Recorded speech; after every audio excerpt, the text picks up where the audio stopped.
Hey guys, here at osandvtxtrees.com. Today we're giving you our full video review of the Sony MYLO, my personal internet device, which was released by Sony back in 2005, 2006.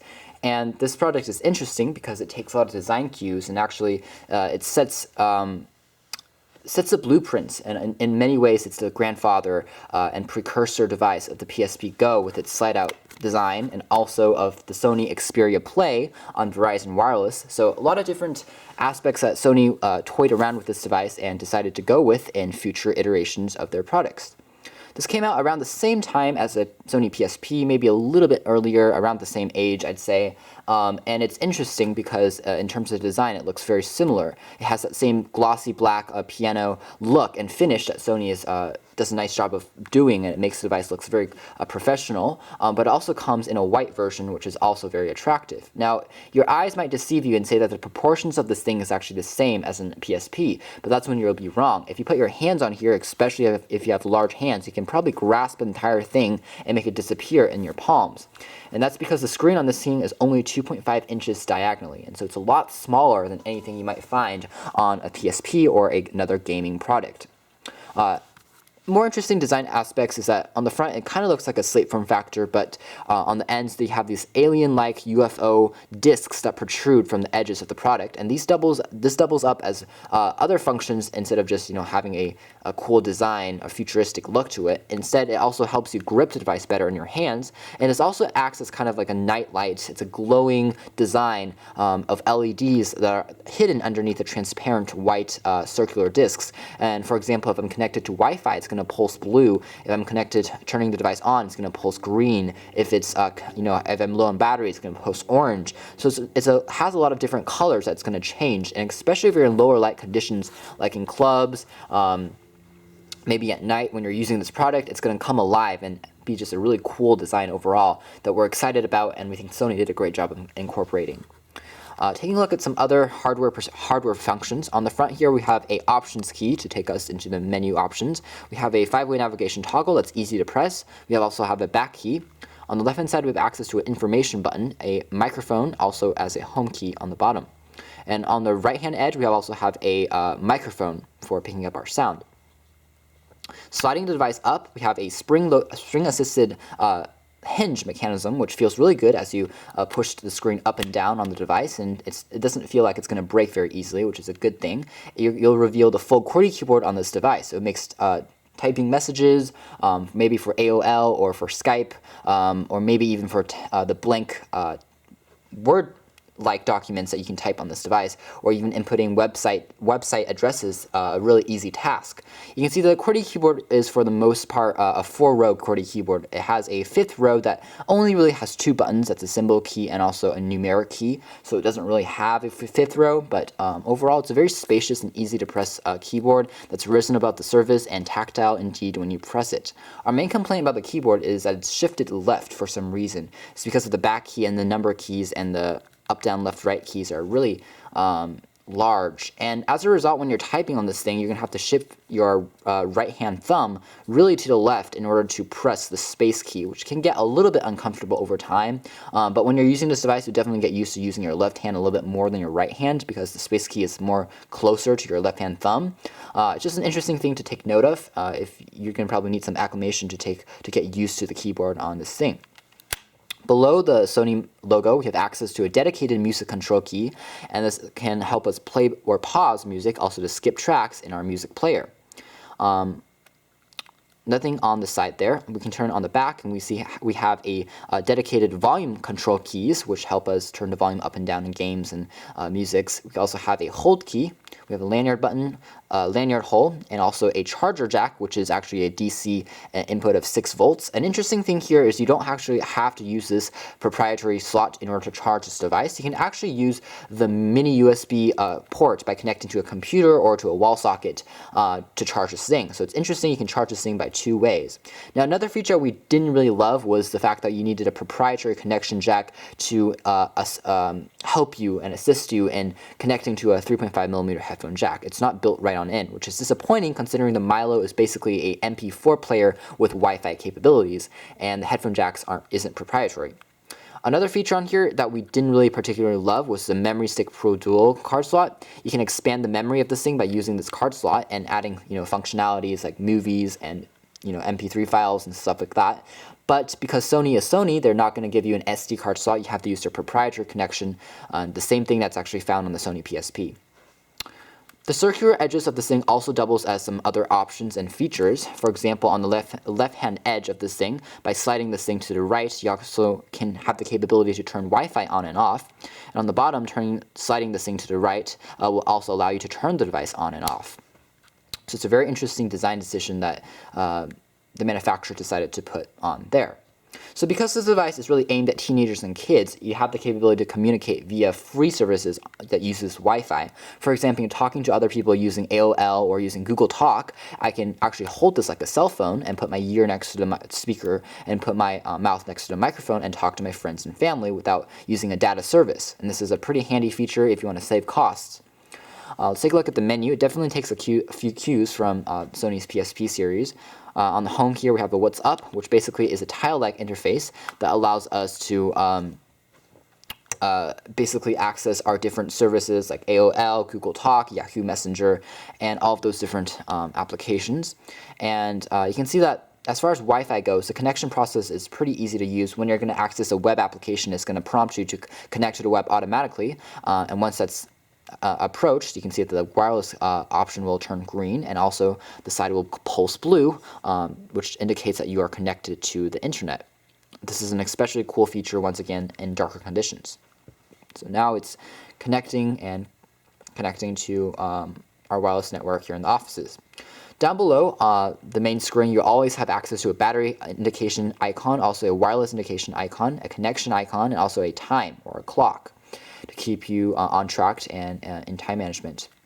Connecting to Wi-Fi is also pretty easy to use, thanks again to the QWERTY keyboard. You can type in passkeys quite simply. And again, this is a tile interface for the What's Up, which allows you to actually add different things on here and customize how you want to access your web services. For example, pressing on this, I can add an ID, for example, Google Talk, Yahoo, and add more applications as I go along. Pressing back will take you back.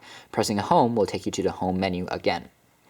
So next one is communication. Communication is dedicated services like Skype, Google Talk, Yahoo Messenger that takes advantage of the microphone on here to talk to your friends and family. It's great, but you have to have a Wi-Fi network in order to use this device. It's basically a Wi-Fi phone. So you can't use a 3G SIM card in order to access those functions. Another one is a web browser. The web browser is fairly simple. You have access to your last page, your home page, bookmarks, saved pages, input address, and history. And this is fairly easy to use. You can add a few bookmarks on the side here. You can add up to 4, in fact. And it's a pretty simple web browser, but it does the job. It loads the mobile version of web pages, but it's fairly fast thanks to Wi-Fi connection. Let's go to the home page and check that out. Especially if you want to input, again, addresses, it's easy to do so with the QWERTY keyboard on this thing. Talking about the battery life of this product, it uses a rechargeable lithium-ion rechargeable battery, and the battery lasts for around a week before you have to recharge it again. And this is with sporadic usage to, and connection to the web, checking a few of my news feeds, and also using it to talk to a few of my friends every day. So the battery life is actually pretty impressive on this device. As far as the web browser goes, once again, it's very mobilized. It's not very, desktop-like. You can see that pages load, and they do load fast, but they are not fonted correctly. They don't resize pages really nicely. I can press the info button that will tell me my currently open applications. I can toggle between those. So the info button is really like a multitasking key. I can press it to cycle through my currently open apps like Communication, which is like Google Talks, and then pressing again, I'm open in the music. So it's cool because I can multitask this way, and I can play back music. I press play. And while I'm pressing this, I can actually browse the web. So I can browse the web and listen to music at the same time, which is a nice feature to have. So Sony did a nice job of incorporating the multitasking capabilities of this product. Let's say if we want to go to a different address, I press the Options key. I can reload this page, view my web pages, or I can enter the address or edit the address, and I can press that.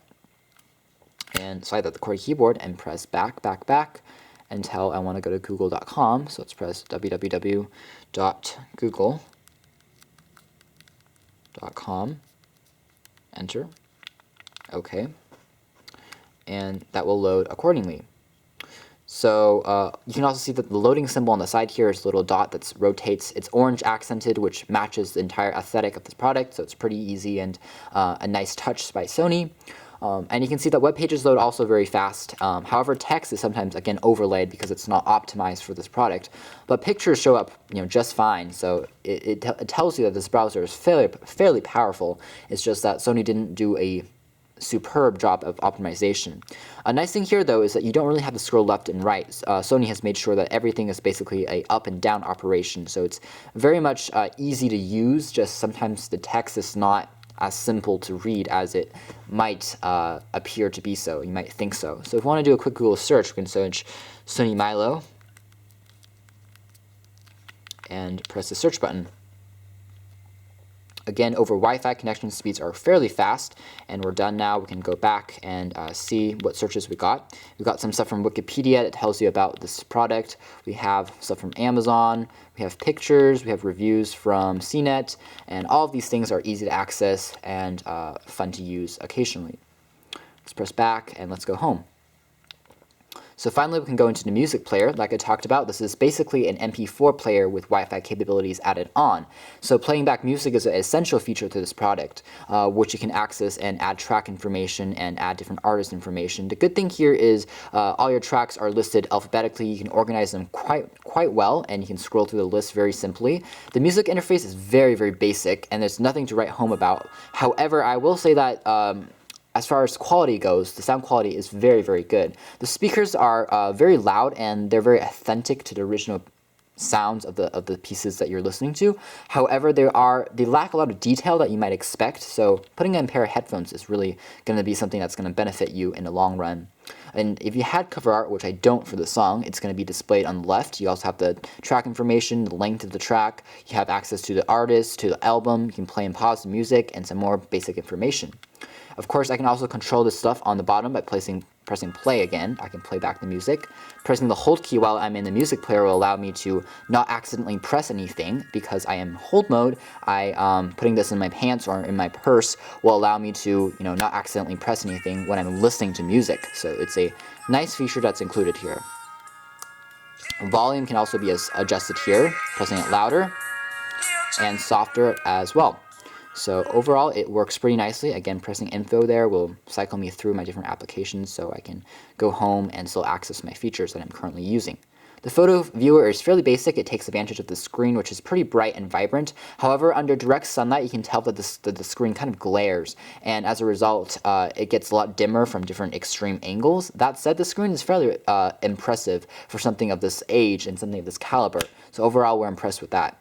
Now, something that we didn't really understand was because this device is such a kind of night-oriented product with so much cool LEDs and glowing symbols, we're wondering why the keyboard was not backlit. Because if I'm using this in dark conditions, I really want to see these cool lights. Actually, I can't see anything on the keyboard at all because it's completely dark. There's no light underneath it. Something for Sony to think about in future iterations of this product would be adding a backlit keyboard so it's easier to text under darker environments, to make the entire experience more consistent overall.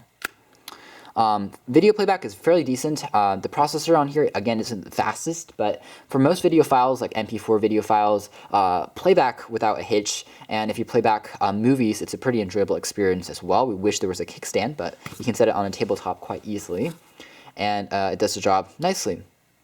Another one is text. Text is basically a text editor. It's not like Microsoft Word, but it's a very simplified version of that. If you want to create quick memos on the run, or if you're writing a report that you want to do a quick rough draft on this thing and then connect it to a computer to get the stuff out, you can definitely do that. You can also see you have a separate Dropbox folder on here in order to access stuff from there, and Dropbox information, like files that are text-based, can be put into this MP4 player by Sony, and it will recognize that. So it's a great feature. It's a great integration of another web-based service on this product.